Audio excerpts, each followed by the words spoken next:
Hello, myself Professor Pankaj Gajera. Today I am going to start a mechanical engineering subject, that is material science and metallurgy.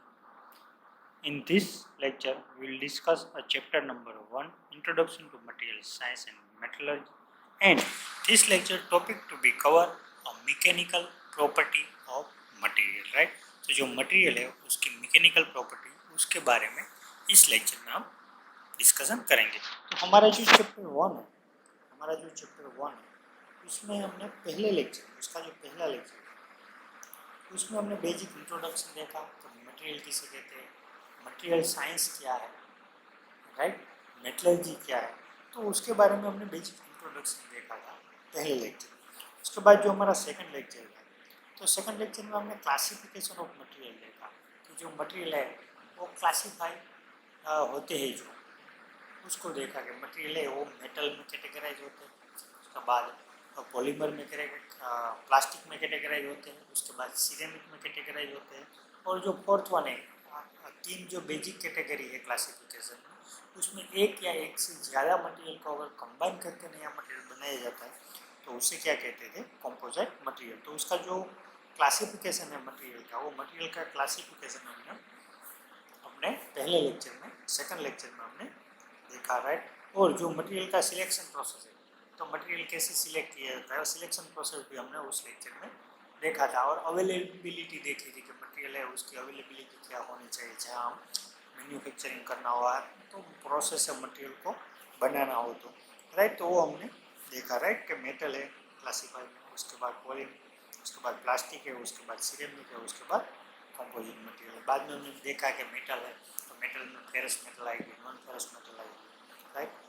Plastic है तो उसमें setting आएगा, thermo setting plastic आएगा, और thermo plastic आएगा, right. उसके बाद composite material. तो ये सारे जो मटेरियल का क्लासिफिकेशन है उसके ये पहले का जो लेक्चर था उसमें हमने देखा। अब इस लेक्चर में हम बात करेंगे प्रॉपर्टी ऑफ मटेरियल। तो जो मटेरियल है उसकी प्रॉपर्टी क्या है, तो मैं पहले बता देता हूँ। कोई भी मटेरियल है, कोई भी कंपोनेंट है, कोई भी मशीन का कंपोनेंट है, तो उसमें क्या होता है, जो उसकी मैकेनिकल प्रॉपर्टी है वो इम्पोर्टेंट होती है, मैकेनिकल पॉइंट ऑफ व्यू से। यहाँ हम सिर्फ मैकेनिकल प्रॉपर्टी की बात करेंगे इस लेक्चर में। अगर इलेक्ट्रिक में बात करें, सपोज कि इलेक्ट्रिक वायर है, तो इलेक्ट्रिक वायर में क्या होगा कि इलेक्ट्रिकल प्रॉपर्टी इंपॉर्टेंट होगी, मैकेनिकल प्रॉपर्टी इंपॉर्टेंट होगी, पर सबसे ज़्यादा प्रीडोमिनेट कौन सी प्रॉपर्टी करेगी, इलेक्ट्रिकल प्रॉपर्टी करेगी, राइट। तो जो हमारी ब्रांच है, जो मशीनरी है, वो मशीनरी में सबसे इम्पोर्टेंट क्या होती है, मैकेनिकल प्रॉपर्टी। तो जो मशीन है उसका आप कोई भी कंपोनेंट ले लेंगे, सपोज कि हमने शाफ्ट है, वो शाफ्ट सिलेक्ट किया, मटेरियल शाफ्ट है मशीन का, तो हमें मालूम है कि शाफ्ट वो क्या होता है, दोनों एंड पर बेरिंग लगे होते हैं और रोटेट होता है, और शाफ्ट के साथ इलेक्ट्रिक मोटर या वो कन्वर्ट होती है, जिससे वो क्या होता है, शाफ्ट रोटेट होता है। तो अगर शाफ्ट है, सभी रोटेटिंग इक्विपमेंट है उसमें शाफ्ट का यूज़ होता है, रोटेटिंग मशीनरी है, सब जगह पर क्या होगा, शाफ्ट का यूज़ होगा। हम बात करते हैं पर्टिकुलर पंप में, अगर शाफ्ट यूज होता है तो शाफ्ट के ऊपर क्या होगा, इम्पेलर होगा, राइट। तो शाफ्ट क्या करेगा, मोटर के थ्रू रोटेट होगा, तो उसके साथ इम्पेलर भी रोटेट होगा, तो क्या होगा कि जो फोर्स जनरेट होगा उससे वाटर है या कोई भी लिक्विड उसे लिफ्ट करने में पंप का यूज़ करते हैं। तो यहाँ पर क्या होगा, जो इम्पेलर रोटेट होगा तो सेंट्रीफ्यूगल फोर्स है, वो सेंट्रीफ्यूगल फोर्स क्रिएट करेगा, राइट, रेडियल डायरेक्शन में। तो क्या होगा, जो शाफ्ट है वो शाफ्ट थोड़ा सा डिफ्लेक्ट भी होगा, राइट। तो उसकी इलास्टिसिटी अगर अच्छी हो तो क्या होगा, डिफ्लेक्ट होने के बाद वो अपनी ओरिजिनल पोजीशन है वहाँ फिर से आ जाएगा। और जो मटेरियल है वो मटेरियल उसकी लाइफ साइकिल है, तो लाइफ साइकिल तो प्रॉपर वर्क हमें देगा, जो शाफ्ट है वो प्रॉपर वर्क हमें देगा। अदरवाइज क्या होगा कि शाफ्ट है वो टूट जाएगा, राइट, फेल हो जाएगा, तो पूरा जो पंप है वो पंप का वर्किंग है वो वर्किंग फेल हो जाएगा। और पंप भी कभी ऐसा होता है कि स्पीड में टूट जाता है, तो दूसरे कंपोनेंट भी क्या होगा, टूट जाएंगे, राइट। तो इसकी जो मैकेनिकल प्रॉपर्टी है, तो हम कह सकते हैं इसकी जो स्ट्रेंथ है वो अच्छी होनी चाहिए, इसकी टफनेस अच्छी होनी चाहिए, इसकी इलास्टिसिटी अच्छी होनी चाहिए, राइट, इसकी स्ट्रेंथ अच्छी होनी चाहिए, इसकी डक्टिलिटी अच्छी होनी चाहिए। तो ये जो इम्पोर्टेंट प्रॉपर्टी है वो क्या होनी चाहिए, अच्छी होनी चाहिए, क्योंकि इसके ऊपर लोड भी आएगा और सेंट्रीफ्यूगल फोर्स भी आएगा, तो उसके रेजिस्ट करके अपने प्रॉपर फंक्शन दे। तो इसी तरह कब देगा, तो उसकी मैकेनिकल प्रॉपर्टी अगर अच्छी है तो क्या होगा, शाफ्ट है वो प्रॉपर वर्क देगा। तो इसलिए मटेरियल की जो प्रॉपर्टी है वो सबसे ज़्यादा इम्पोर्टेंट है, राइट। तो प्रॉपर्टी ऑफ मटेरियल के बारे में हम डिस्कशन कर लेते हैं।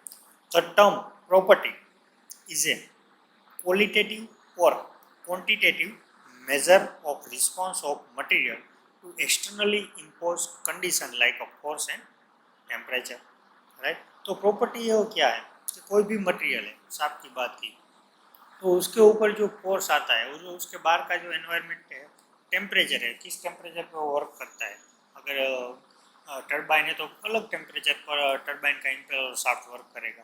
तो जो टेम्परेचर है और उसके ऊपर जो फोर्स है, उसके सामने कैसा रिस्पॉन्स देता है मटेरियल, तो वो क्या कहता है, मटेरियल की प्रॉपर्टी है। प्रॉपर्टी उसके आधार पर डिफाइन होती है, और उसकी क्वांटिटी और क्वालिटी जो कंपोनेंट है उसकी कैसी है, वो कब कौन डिफाइन करता है, प्रॉपर्टी, राइट।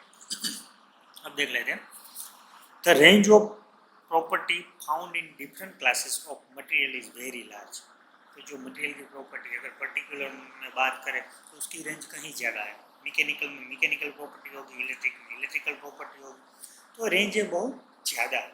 अब बात करते हैं इम्पोर्टेंट प्रॉपर्टी ऑफ मटेरियल। उसमें जो कुछ इम्पोर्टेंट प्रॉपर्टी जो मटेरियल की कुछ इम्पोर्टेंट प्रॉपर्टी है, तो वो इम्पोर्टेंट प्रॉपर्टी के बारे में हम बात करते हैं। उसमें पहला है मैकेनिकल प्रॉपर्टी, सेकंड है इलेक्ट्रिकल प्रॉपर्टी, थर्ड वन है dielectric property, fourth one है मैग्नेटिक प्रॉपर्टी, फिफ्थ वन है ऑप्टिकल प्रॉपर्टी, सिक्स वन है कोरोजन प्रॉपर्टी, और लास्ट में बायोलॉजिकल प्रॉपर्टी। तो ये सारी प्रॉपर्टी है, और प्रॉपर्टी जहाँ उसका एप्लीकेशन है, अगर इलेक्ट्रिक में एप्लीकेशन है तो ये प्रॉपर्टी प्रीडोमिनेट करेगी।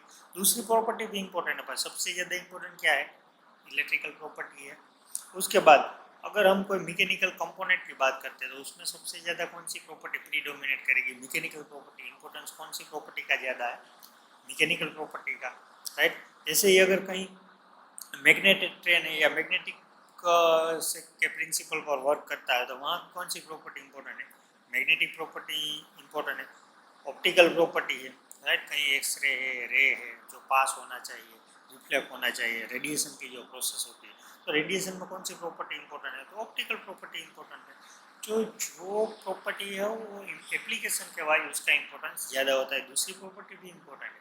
तो मेन है जो एप्लीकेशन है उसके, तो हम सिर्फ मैकेनिकल प्रॉपर्टी है उसके बारे में डिस्कस करेंगे। जो मैकेनिकल इंजीनियर है, जो हमारे मशीनरी यूज होती है, उसमें सबसे ज़्यादा इंपॉर्टेंट प्रॉपर्टी होती है मैकेनिकल प्रॉपर्टी, राइट। तो मैकेनिकल प्रॉपर्टी में कई सारी प्रॉपर्टी है, लेकिन उसमें जो इंपॉर्टेंट प्रॉपर्टी है उसके बारे में हम बात करेंगे। जैसे कि स्ट्रेंथ है, इलास्टिसिटी है, प्लास्टिसिटी है, स्टिफनेस है, डक्टिलिटी है, मेलिएबिलिटी है, रेजिनेंस है, टफनेस है, फटीग है, क्रीप है, ब्रिटलनेस है, हार्डनेस है। ये सारी क्या बहुत इंपॉर्टेंट प्रॉपर्टी, ये प्रॉपर्टी के बारे में हम डिस्कशन करेंगे, राइट। अब देखते हैं फर्स्ट जो है उसके बारे में। सो फर्स्ट प्रॉपर्टी है strength. The strength of material is its capacity to withstand destruction under the action of external load, right. तो स्ट्रेंथ है वो मटेरियल की कैपेसिटी दिखाता है। कौन सी कैपेसिटी दिखाता है, विथस्टैंड मीन्स के वो एक्सेप्ट कर सके, सहन कर सके, क्या जो एक्सटर्नल लोड है उसके सामने डिस्ट्रक्ट ना हो, तो जो वो मटेरियल है, वो मटेरियल जो फोर्स है उसको एक्सेप्ट कर सके, तो उसको क्या कहते हैं, स्ट्रेंथ कहते हैं, राइट। यहाँ पर दिखाया गया, अगर पेंसिल है, पेंसिल को आप बेंड करेंगे तो कुछ लोड की लिमिट लग क्या करेगा, वो डिस्ट्रक्ट नहीं होगा, वो क्या करेगा, वो जो मटेरियल है वो एक्सटर्नल लोड को क्या करेगा, एक्सेप्ट कर लेगा, राइट। तो उसे क्या कहते हैं, स्ट्रेंथ कहते हैं। यहाँ दिया गया है, right. It determine the ability of material to withstand stress without failure. तो क्या करता है कि मटेरियल है वो फेल नहीं होता, और जो स्ट्रेस लगता है उसके ऊपर लोड लगता है वो क्या करता है, मटेरियल है वो डिटरमाइन, वो उसको एक्सेप्ट कर लेता है, राइट, और फेल नहीं होता, तो उसे क्या कहते हैं, उसकी स्ट्रेंथ कहते हैं। ज़्यादा स्ट्रेंथ है तो ज़्यादा लोड है वो एक्सेप्ट कर लेगा, अगर स्ट्रेंथ कम है तो क्या करेगा, स्ट्रेस ज़्यादा एक्सेप्ट नहीं करेगा और फेल हो जाएगा, तो इसे हम स्ट्रेंथ कहते हैं। The maximum stress that any material with withstand before destruction is called ultimate strength, right। और अगर स्ट्रेस में भी बात करें तो जो मैक्सिमम स्ट्रेस ले सकता है, right? जो मैक्सिमम स्ट्रेस ले सकता है तो उसे क्या कहते हैं, अल्टीमेट स्ट्रेंथ कहते हैं, उसके अल्टीमेट, उससे ज़्यादा वो स्ट्रेस नहीं लगेगा। उसके बाद क्या होगा, अगर लोड लगाओगे तो थोड़ी देर के बाद उसका एरिया है, वॉल्यूम है, वो कम होगा और बाद में वो क्या हो जाएगा, फेल हो जाएगा या तो ब्रेक हो जाएगा, राइट। अब देख लेते हैं ये जो है अल्टीमेट स्ट्रेंथ, उसको इलास्टिसिटी, इन सबको समझने के लिए मैं आपको डायग्राम दिखाता हूँ। जो डायग्राम के आधार पर आप इजीली है वो इजीली सब प्रॉपर्टी हो समझ जाएंगे, राइट। तो वो जो है वो मटेरियल है एमएस, जो हमारा माइल्ड स्टील जो है, उसका जो स्ट्रेस स्ट्रेन कर्व है, राइट। तो स्ट्रेस स्ट्रेन कर्व हम देखेंगे तो हम सब मटेरियल है उसकी बहुत सारी प्रॉपर्टी उस एग्जाम्पल के थ्रू हमें समझ में आ जाएगी। तो राइट, तो ये माइल्ड स्टील का जो स्ट्रेस कर्व है, यहाँ पर स्ट्रेस लगेगा, यहाँ पर स्ट्रेन लगेगा। तो उसमें क्या होता है कि पहले अगर हम लोड अप्लाई करते हैं तो क्या होगा, उसका डिफ्लेक्शन होगा, राइट, इलास्टिक लिमिट तक। उसके बाद क्या होगा कि इस तरह से हमें कर्व मिलेगा, राइट। यहाँ तक, यहाँ क्या होगा, ब्रेक पॉइंट होगा। ओके, तो ये माइल्ड स्टील है। तो माइल्ड स्टील में जो यहाँ पर पॉइंट मैंने दिया गया, वहाँ तक क्या होगा कि माइल्ड स्टील का हम एक स्पेसिमेन ले लेते हैं, राइट। और स्पेसिमेन को जो इस तरह से दोनों से लोड लगाएंगे, तो लोड लगाएंगे तो क्या होगा, जो इलास्टिक लिमिट, प्रोपोर्शनलिटी लिमिट तक यहाँ पर लोड लगाएंगे और उसे छोड़ देंगे तो वो क्या होगा, ये जो मटेरियल है माइल्ड स्टील का, वो अपनी पोजीशन में फिर से लौट जाएगा, फिर से वापस आ जाएगा, राइट। उसके बाद हम लोड लगाएंगे तो यहाँ पर क्या होगा, उसकी इलास्टिक लिमिट आ जाएगी। वहाँ से ऊपर लोड लगाएगा, यहाँ क्या होगा, इल्ड अप, पहले क्या आएगा, अपर इल्ड पॉइंट आएगा, राइट, इल्ड पॉइंट आएगा। उसके बाद क्या होगा, लोअर इल्ड पॉइंट आएगा। तो इल्डिंग उसका स्टार्ट होगा, इल्डिंग स्टार्ट होगा मीन्स कि यहाँ पर जो उसका क्रॉस सेक्शनल है वो इस तरह डिक्रीज होना स्टार्ट होगा। उससे ज़्यादा अगर हम लोड अप्लाई करेंगे तो क्या होगा, उससे ज़्यादा स्ट्रेस अप्लाई करेंगे तो क्या होगा, तो वो जो मटेरियल है वो मटेरियल अल्टीमेट स्ट्रेस, यहाँ पर अल्टीमेट स्ट्रेस आएगा। तो वहाँ तक है वो क्या करेगा, जो एरिया है वो कम ज़्यादा नहीं होगा, पर हम थोड़ा सा ही लोड अप्लाई करेंगे फिर भी वो क्या होगा, वो अल्टीमेट स्ट्रेस गेन कर लेगा। उससे ज़्यादा हम लोड करेगा तो एक पॉइंट ऐसा आएगा कि ये नेक है, नेक से वहाँ से क्या हो जाएगा, मटेरियल है वो क्रैक हो जाएगा, राइट। तो ये स्ट्रेस स्ट्रेन कर्व है कि जिसमें जो उसकी सारी प्रॉपर्टी, स्ट्रेस स्ट्रेन कर्व में उसकी सारी जो प्रॉपर्टी हम समझने में इजी होगी, राइट। तो अब देख लेते हैं और सब प्रॉपर्टी में अल्टीमेट स्ट्रेस, यहाँ तक जो लोड अप्लाई होता है और जो स्ट्रेस मिलता है उसे अल्टीमेट स्ट्रेस कहते हैं। यहाँ ब्रेकिंग स्ट्रेस होता है, यहाँ यील्ड स्ट्रेस होता है अपर और लोअर, और यहाँ पर क्या होता है, इलास्टिक लिमिट होती है, राइट। तो पहली पॉइंट जो है वो पहली जो डेफिनेशन इलास्टिसिटी। तो इलास्टिसिटी कैसे कहते हैं, तो मटेरियल है, हमने स्पेसिमेन लिया, उसको लोड लगाते और लोड अप्लाई करने के बाद उसको लोड को रिमूव कर दे तो क्या होता है, इलास्टिक लिमिट तक लोड लगाने से वो अपनी पोजीशन है वो फिर से गेन कर लेगा, मूड पोजीशन पे आ जाएगा। तो उसे क्या कहते हैं, इलास्टिसिटी कहते हैं। तो यहाँ पर इलास्टिसिटी है, राइट। उसके बाद हम इलास्टिसिटी तक जब लोड अप्लाई करते हैं और उसमें जो एनर्जी मटेरियल है इसमें लोड हम लगाएंगे तो क्या करेंगे कि इसमें एनर्जी स्टोर होगी, ये एनर्जी रिक्वायर्ड होगी उसको डिफॉर्म करने में। तो जो एनर्जी है, तो यहाँ तक इलास्टिक लिमिट तक जो एनर्जी है उसकी जो रिक्वायरमेंट है उसे क्या कहते हैं, स्ट्रेन एनर्जी कहते हैं, उसे क्या कहते हैं, स्ट्रेन एनर्जी कहते हैं, राइट। और इलास्टिक लिमिट तक जो स्ट्रेन एनर्जी मटेरियल में स्टोर होती है उसे क्या कहते हैं, रेजिनेंस कहते हैं, राइट। और जो मटेरियल है उसमें मैक्सिमम एनर्जी जो स्टोर होती है तो उसे क्या कहते हैं, प्रूफ रेजिनेंस कहते हैं। जो मैक्सिमम एनर्जी स्टोर होती है उसे क्या कहते हैं, प्रूफ रेजिनेंस कहते हैं। और अगर ये जो एनर्जी स्टोर होती है टोटल एनर्जी वो पर वॉल्यूम में हम कंसीडर करें तो उसे क्या कहते हैं, मॉड्यूलस ऑफ रेजिनेंस कहते हैं, राइट। उसके बाद क्या होगा कि यहाँ क्या होगा, प्लास्टिसिटी मिलेगी, मटेरियल होगा उसके इलास्टिक लिमिट से हम ज़्यादा अगर यहाँ पर लोड मटेरियल में अप्लाई करेंगे तो क्या होगा, मटेरियल है वो प्लास्टिकली फ्लो होगा, राइट। तो उसे क्या कहते हैं, प्लास्टिसिटी कहते हैं। उसके बाद क्या होगा, यहाँ तक जो एनर्जी मटेरियल ब्रेक हो जाएगा, यहाँ पर ब्रेक हो जाएगा, क्रैक हो जाएगा, तो यहाँ पर जो एनर्जी स्टोर होती है, क्रैक करने में जितना हम एनर्जी स्टोर करते हैं या निकालते हैं, तो उसे क्या कहते हैं? टफनेस कहते हैं। उसे क्या कहते हैं? टफनेस कहते हैं। तो माइल्ड स्टील का जो है डायग्राम, स्ट्रेस स्ट्रेन का जो कर्व है, वो कर्व हमें बहुत सारी प्रॉपर्टी समझने में हेल्प करता है, राइट। अब उसके बाद अब देख लेते हैं पर्टिकुलर इलास्टिसिटी। तो इलास्टिसिटी क्या है? तो property of material by virtue of which deformation causes by applied load disappear upon remove of load, right. तो जो मटेरियल है, राइट, उसके ऊपर जब लोड लगेगा, ये मटेरियल दिया गया है, तो उसके ऊपर यहाँ पर फोर्स लगेगा, क्या होगा? डिफ्लेक्शन होगा। यहाँ पर डिफ्लेक्शन दिया गया है, राइट। तो डिफ्लेक्शन होगा तो बॉन्ड होगा, वो क्या होगा? स्ट्रेच होगा। जो मटेरियल है, ये मटेरियल का बॉन्ड है, वो क्या होगा? स्ट्रेच होगा। यहाँ पर हमने मटेरियल एक साइड से फिक्स किया है, एक साइड फ्री हैंड है, फ्री हैंड में फोर्स दिया है, तो उसका डिफ्लेक्शन होगा, तो उसके जो बॉन्ड है, वो बॉन्ड क्या होगा? स्ट्रेस होगा। अगर ये फोर्स रिमूव कर देंगे तो वो क्या करेगा? फिर से अपनी रिटर्न पोजीशन में आ जाएंगे और उसके जो बॉन्ड है वो भी पर्टिकुलर सेट हो जाएंगे। तो इसको क्या कहते हैं? इलास्टिसिटी कहते हैं, राइट। तो लोड लगाते हैं मटेरियल के ऊपर और लोड जो हम रिमूव करते हैं, तो मटेरियल है अपनी मूल पोजीशन गेन कर लेता है, तो उसे क्या कहते हैं?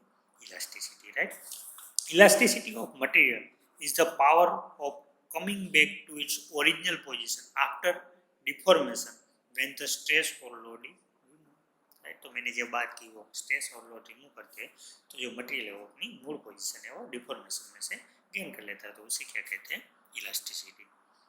उसके बाद देखते हैं प्लास्टिसिटी, राइट। तो the plasticity of material is its ability to undergo some degree of permanent deformation without rupture और फेलियर, राइट। तो क्या करता है प्लास्टिसिटी में? जो मटेरियल है वो डिफॉर्म हो जाता है और नई अपना शेप है, नई पोजीशन वो गेन कर लेता है, पर वो क्रैक नहीं होता। डिफॉर्म हो जाता है लेकिन वो क्रैक नहीं होता और फेलियर नहीं होता, न्यू शेप जो गेन कर लेता है, तो उसे क्या कहते हैं? प्लास्टिसिटी कहते हैं। उसमें भी यहाँ पर एक ऑब्जेक्ट दिया, एग्जाम्पल दिया गया कि जो जिसको हम फोर्स लगाएंगे तो क्या करेंगे? वो पहले इलास्टिक तक तो डिफॉर्मेशन होगा, लेकिन उसके ज़्यादा फोर्स देंगे तो क्या होगा? प्लास्टिकली भी डिफॉर्म होगा। और जब हम वो रिमूव कर ले देंगे तो क्या होगा? जो प्लास्टिकली डिफॉर्म है वो अपनी पोजीशन रखेगा, राइट। और यहाँ पर बॉन्ड में भी दिया गया, बॉन्ड स्ट्रेच होगा प्लेन, शियर प्लेन में, और उसके बाद क्या होगा? इस तरह से फिर से सेट हो जाएगा। तो इसको क्या कहते हैं? Plasticity, right. तो प्लास्टिसिटी है वो क्या है? कि डिफॉर्मेशन, उसकी एबिलिटी है कि जिसके थ्रू वो डिफॉर्मेशन हो सके और नई पोजीशन और नई पोजीशन गेन कर। हमें जो प्रोसेस मान एक्सट्रूजन प्रोसेस है, राइट, फॉर्जिंग प्रोसेस है, तो उन सब में क्या होता है कि मटेरियल है वो मटेरियल एक्सट्रूजन के थ्रू डिफॉर्म होता है और नई पोजीशन है वो पोजीशन गेन कर लेता है, लेकिन वो क्या होता है? रेप्चर नहीं होता, टूट नहीं जाता। उसे क्या कहते हैं? प्लास्टिसिटी। तो इंपॉर्टेंट प्रॉपर्टी है, फॉर्जिंग है, एक्सट्रूजन है, वो सब प्रोसेस में। उसके बाद देखते हैं plastic deformation will take only after the elastic limit is exceed. जब हम इलास्टिक लिमिट पार कर लेते हैं, जब हम ये जो इलास्टिक लिमिट है वो पार कर लेते हैं, उसके बाद क्या होता है? प्लास्टिसिटी वो डिफॉर्मेशन के थ्रू आती है। It increase with increase in temperature. अगर मटेरियल की प्लास्टिसिटी बढ़ानी है तो उसका टेम्परेचर बढ़ेगा, तो क्या होगा? उसकी प्लास्टिसिटी है वो भी बढ़ेगी। उसके बाद देखते हैं स्टिफनेस। स्टिफनेस क्या है? The resistance of material to elastic deformation or deflection is called stiffness or rigidity, right? तो stiffness और rigidity क्या है? कि जो मटेरियल है उसके ऊपर जब फोर्स लगेगा, उसके ऊपर जब फोर्स लगेगा तो उसका जो डिफ्लेक्शन होगा, ये जो डिफ्लेक्शन होगा, तो इसका जो रेजिस्टेंस है तो उसे क्या कहते हैं? स्टिफनेस कहते हैं, राइट। और हम कहते हैं force required per unit deflection is called stiffness. तो जो फोर्स का रिक्वायरमेंट है पर यूनिट डिफ्लेक्शन उसे स्टिफनेस कहते हैं, राइट, दूसरी भाषा में। उसके बाद material which suffer slight deformation under load has a high degree of stiffness of rigidity, right. तो जो मटेरियल है स्लाइटली डिफॉर्म होगा, स्प्रिंग है तो स्प्रिंग को क्या करोगे? उसके स्टिफनेस, यहाँ से आप खींचोगे तो क्या होगा? फोर्स के थ्रू डिफ्लेक्शन होगा, राइट। और जो एनर्जी है वो एनर्जी उसमें क्या हो जाएगी? स्टोर हो जाएगी। कंप्रेस करोगे तो क्या होगा? इसका डिक्रीज हो जाएगा, जो एलिंग वो क्या हो जाएगा? स्टोर हो जाएगा। तो उसे क्या कहते हैं? स्टिफनेस कहते हैं। Steel beam is more stiffer और मोर रिजिड देन एल्यूमिनियम। तो जो स्टील का बीम है उसकी थिकनेस ज़्यादा होती है। कौन से बीम से? एल्यूमिनियम के बीम से। उसके बाद बात करते हैं डक्टिलिटी, राइट। तो यहाँ पर एग्जाम्पल दिया गया है, राइट। जो डक्टिलिटी है उसका कि कॉपर बार है, उसे पुल करके, जो यहाँ पर कॉपर का बार दिया गया है उसे पुल खींच के डाई में से हम क्या करते हैं, उसका डायमीटर रिड्यूस करते हैं और उसमें से क्या बनाते हैं, वायर जो है वायर बनाते हैं, राइट। जो टंगस्टन कार्बाइड की यहाँ पर डाई दी गई है। तो डक्टिलिटी क्या है कि उसमें से हम वायर या जो रिक्वायर्ड है वो बनाते हैं थिन शीट के, तो उसे क्या कहते हैं, डक्टिलिटी कहते हैं मटेरियल की, right. It is the property of material which enable it to drawn out into thin wire, right. तो क्या है, मटेरियल की प्रॉपर्टी है कि जिस मटेरियल में से हम थिन वायर है उसे ड्रॉन कर सके, मीन्स के बना सके, राइट, खींच के निकाल सके, उसके लिए एबल है, तो उसे क्या कहते हैं हम, डक्टिलिटी कहते हैं, right. Mild steel is a ductile material, right. तो माइल्ड स्टील है वो क्या है, डक्टाइल मटेरियल है, राइट। तो उसके बाद the percentage elongation and the reduction in area in tension is often use as a empirical measure of ductility, right. तो कितना परसेंटेज इलोगेशन होता है, इसका जो इलोगेशन है, खींचने के बाद जो इलोगेशन होता है वो कितना परसेंटेज होता है, राइट। खिंचाई जो कहते हैं उसे इलोगेशन, कितना परसेंटेज उसका एरिया वो रिड्यूस होता है टेंसाइल स्ट्रेस के थ्रू, उसे क्या कहते हैं, डक्टिलिटी के। खास डक्टिबिलिटी और मेलिएबिलिटी है, दोनों में सिर्फ इतना ही डिफरेंस है कि डक्टिलिटी है उसमें हम क्या करते हैं, ये टेंसाइल फोर्स है, टेंसाइल फोर्स है वो अप्लाई करते हैं, और डक्टिलिटी और मेलिएबिलिटी है उसमें क्या करते हैं हम, कॉम्प्रेसिव फोर्स है, कॉम्प्रेसिव फोर्स अप्लाई करते हैं, राइट। तो ये खास इंपॉर्टेंट प्रॉपर्टी है। तो इसी तरह हम इंपेरिकल रिलेशन से डक्टिलिटी हो मेजर करते हैं कि हमने कितना टेंसाइल स्ट्रेस दिया तो उसका कितना ये रहा है, इलोगेशन होके रिड्यूस हुआ, राइट। तो इसी तरह डक्टिलिटी हो मेजर करते हैं, राइट। तो वायर बनाने में ये सारी जो प्रोसेस है उसमें क्या है, डक्टिलिटी है वो इम्पोर्टेंस है, जब हम थ्रेड बनाते हैं, स्क्रू बनाते हैं। अब देखते हैं मेलिएबिलिटी। तो मेलिएबिलिटी में क्या होगा, malleability of a material is its ability to flatten into thin sheet without cracking by hot or cold working, right। तो जो मटेरियल है और मटेरियल को हम कॉम्प्रेसिव फोर्स देकर फ्लैटन, मीन्स कि जो वो मटेरियल है उसको सीट में कन्वर्ट कर देते हैं। जैसे मटेरियल है अगर थोड़ी सी उसकी थिकनेस ज़्यादा है तो उसको हैमर कर कर कर हम क्या करते हैं, गोल्ड का जो है यहाँ पर एग्जांपल दिया गया है, गोल्ड है सबसे ज़्यादा मेलिएबल मटेरियल है, राइट। जैसे स्टील की बात की तो सबसे ज़्यादा डक्टिलिटी माइल्ड स्टील की है, उसकी तरह मेलिएबिलिटी ऑफ गोल्ड की सबसे ज़्यादा है। तो इस तरह उसको हैमर कर कर कर कर हम इसी तरह थिन शीट है वो बना सकते हैं, राइट। तो मेलिएबिलिटी है वो इम्पोर्टेंट है।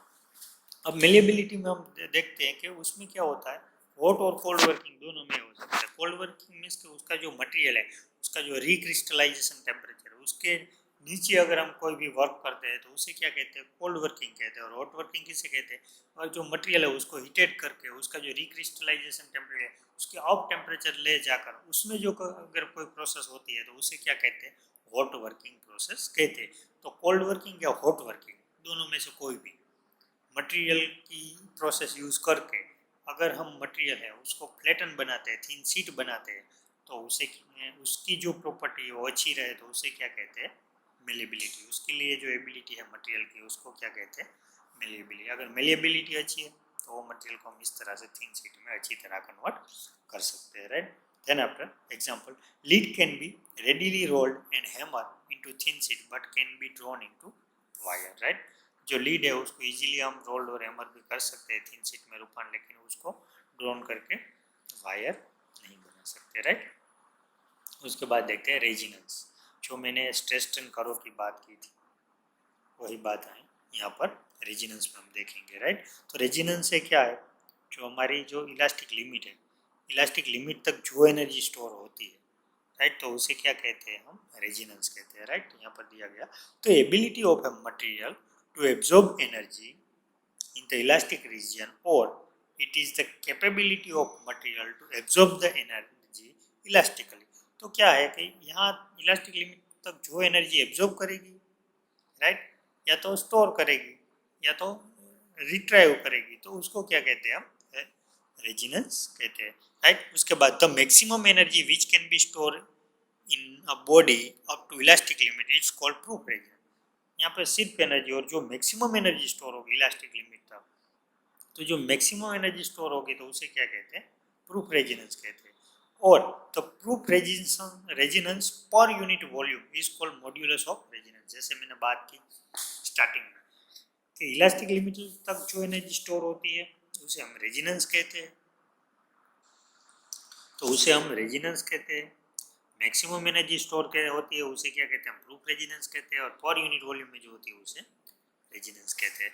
तो quantity gives capacity of material to bear shock and vibration. ये जो रेजिस्टेंस है वो क्या दिखाती है कि अगर रेजिस्टेंस अच्छा हो मटेरियल का तो बियर कर सकता है शॉक और वाइब्रेशन, और शॉक और वाइब्रेशन को एक्सेप्ट कर सकता है, मीन्स कि उसके से सामने वर्क कर सकता है। उसके बाद टफनेस देख लेते हैं। तो मैंने बताया था जहाँ ब्रेक हो जाए वहाँ तक जो एनर्जी है स्टोर होती है तो उसे क्या कहते हैं, toughness. Toughness is defined as the energy absorb before fracture.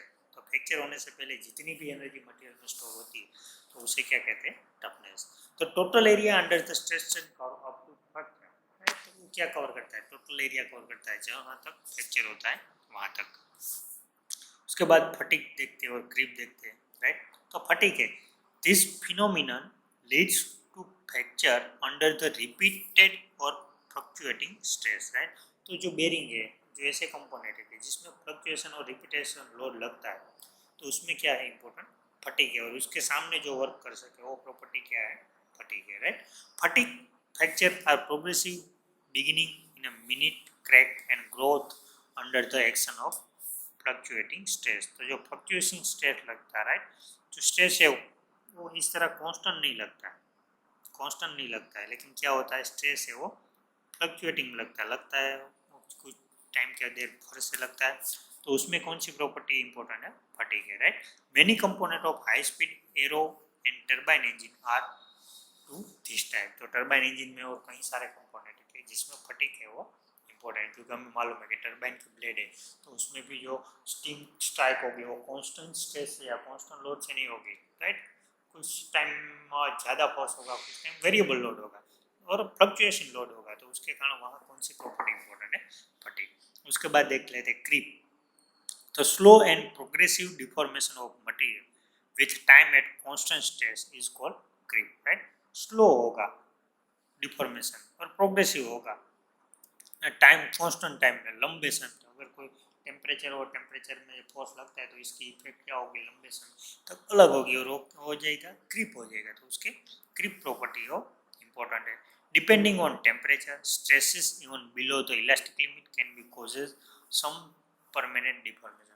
हमने जो देखा कि इलास्टिक लिमिट से ज़्यादा अगर फोर्स होगा तो ही जो है वो मटेरियल डिफॉर्म होगा, लेकिन कहाँ होगा, कुछ ब्लेड है उसके इंपोर्टेंस में क्या होगा, जो हाई टेम्परेचर पर वो फोर्स लगेगा तो क्या इलास्टिक लिमिट पर मटेरियल का नहीं पहुंचेगा, तो उसके पहले मटेरियल उसको क्या कर देगा, परमानेंटली डिफॉर्म कर देगा, राइट, फेल कर देगा। तो उसे क्या कहते हैं, क्रीप कहते हैं। It is most generally defined as the time dependent stress strain occurring under strain. तो उसे क्या कहते हैं, टाइम डिफाइनिंग स्ट्रेन कहते हैं, जो स्ट्रेस के अंडर में डिफाइन होता है। उसके बाद ब्रिटलनेस और हार्डनेस है।